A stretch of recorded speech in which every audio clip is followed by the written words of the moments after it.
But 5-year-olds, like, they see the same event over and over on TV, they think it's happening. Right. Like when 9/11 happened, the kindergartners, somebody interviewed a bunch of these kids, they thought that a lot of buildings were being knocked down by planes.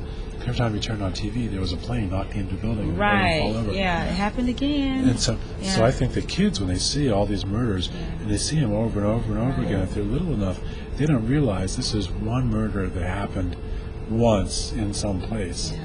They think that, and so they get this real fear.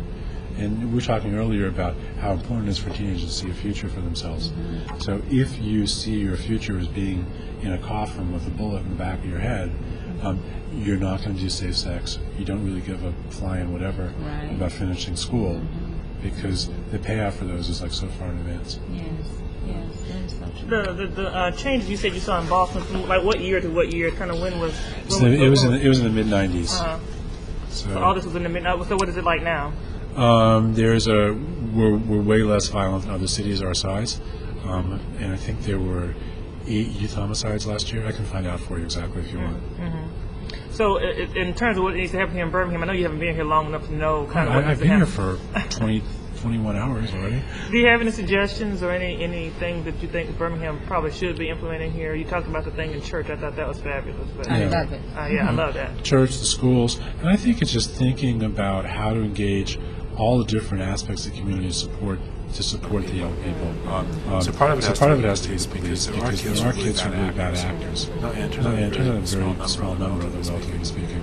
And they need police. Don't say about that. But the rest of the kids, all of these people need to feel safe and to work on that. And also to have some patience and understand that building up these relationships between the various organizations requires time. So in Boston they had a panel where they had doctors that could help people, police, parole officers. We all have like this lunch once a quarter, and there'd be some speaker. And I learned then that persons who I thought of as victims, the police thought of as perpetrators, and the schools thought of as kids who weren't doing well at school.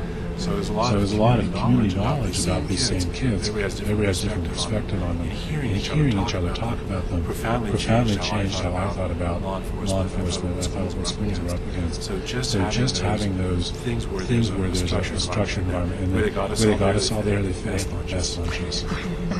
And it came from the top. The superintendent said that you go to this meeting, and the Attorney General of the state was one of the conveners. So law enforcement people showed up because they liked how the Attorney General think they're good.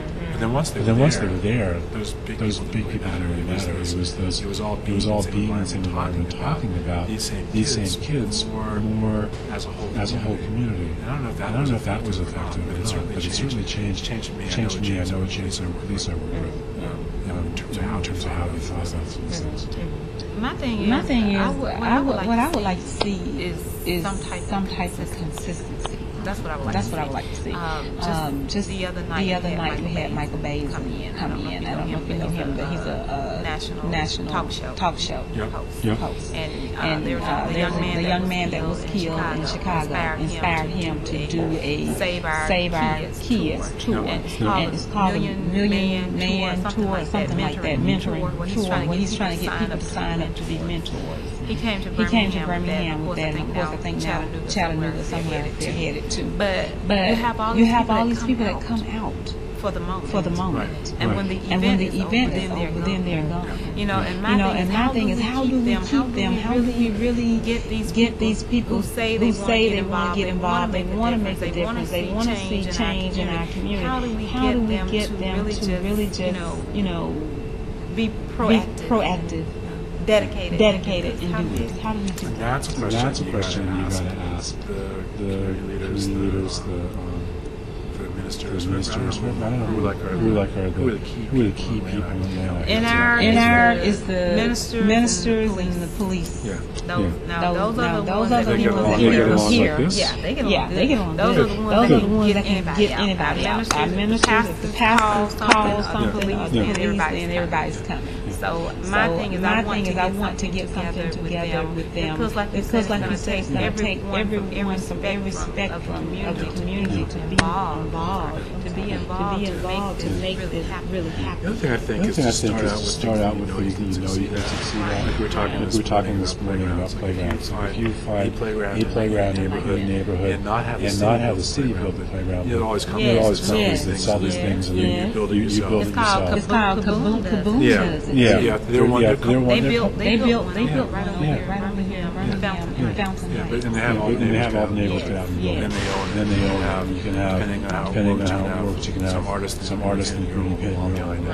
But some of those, to get people engaged, most people don't like to go to meetings. They don't like to talk.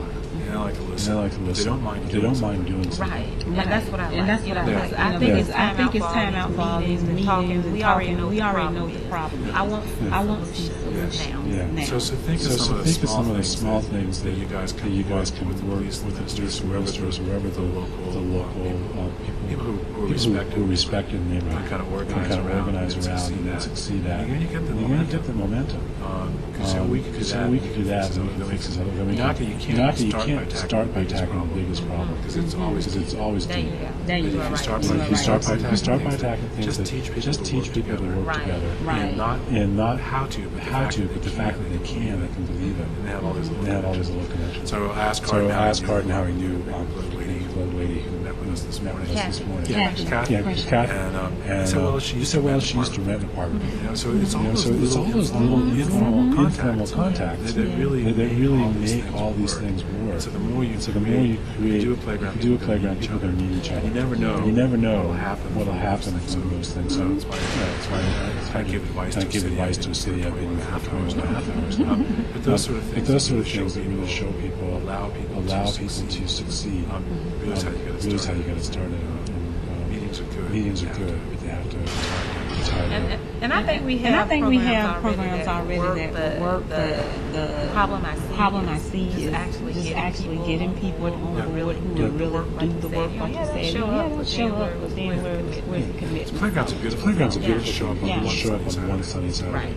And then see you can make so many different activities happen. Yeah. Where you bring the community together as a whole. Make it into a family. Yeah. So that way everything good is happening at this playground. Grandmothers who want to come, the little babies, the teenagers. Anytime you can get a teenager to come to a place where a bunch of senior citizens, you got something.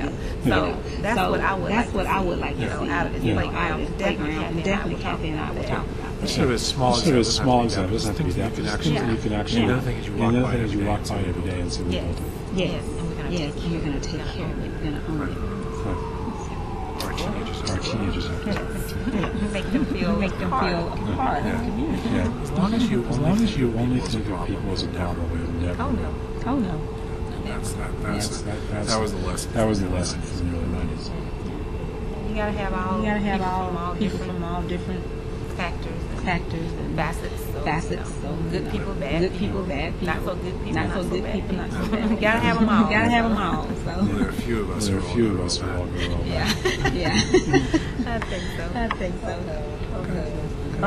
We could talk all day. I was going to say, we have to get you back, so we just go a whole round. We can just get the whole community involved in this, because I love the idea about the anti-bullying thing. Yeah, and the church thing. Yeah, the church thing. Oh my God, we can do that. Yeah, sure, that's fun. We're going to our chief. But first of all, let's figure out how it works. And then, do you have like is there a written thing on it? Or there was the Attorney General wrote a report on the Boston Miracle, but you could. Is that what it's called? Let me get my pen and then. It's called the Boston Miracle. I could probably. See, the reason. Let me tell you. Go ahead. Y'all keep talking. I don't know if you've heard of this saying. Stop snitching. Have you heard of that? Oh, the kids wear the T-shirts with that. Yeah, and the hats. They go to court. Yeah. Oh, we got that is the most dangerous thing. Yes, and the police hate it. I do too. They hate it. Yeah. But guess what? We've come up with one. I had my shirt on at the Michael Basin thing. He loved it. What did it say? It said it's not it. Well, we say it ain't snitching if it happens to you. See, if it happens to you, then you want someone to tell. Yeah. So they want to make a campaign out of this. Okay, cool. So he's like your shirt. He's going. Yeah, he liked it. Yeah, he liked it. So that's nice. I like that. Yeah, our public relations person came up with that idea, because we were just pondering our mind, what can we do? What can we do? All these rappers are promoting stop snitching. You know, it's hard to compete with a rapper. For a common person. Yeah, it's hard for a common person to compete with this, you know. So we're going to push that. I'm going to bring it to Chief Roper, and that could be a way of, you know, people you're not snitching, but you are putting your little note in here anonymously, and you're able to give information to the police, and they're going to believe the older people in the neighborhood, because they know, because they're at home all the time. They're at home all the time, and they see everything, but they're afraid to tell, because they're thinking these people are going to come back and shoot up their up their houses, and they could be right. Yeah, they could be right. So we want to make them feel comfortable in doing it. You know, give them an outlet, give them a way to do it, and let them know time that, you know, we're going to protect you. You'll be safe. We promise we won't. You're not going to try to put you in jeopardy. We won't put it by you. Now, what did you call you said the Attorney General's report was called what? The Boston Miracle. Boston Miracle. Boston Miracle. I'll look that up. Yeah, because like I was telling this morning,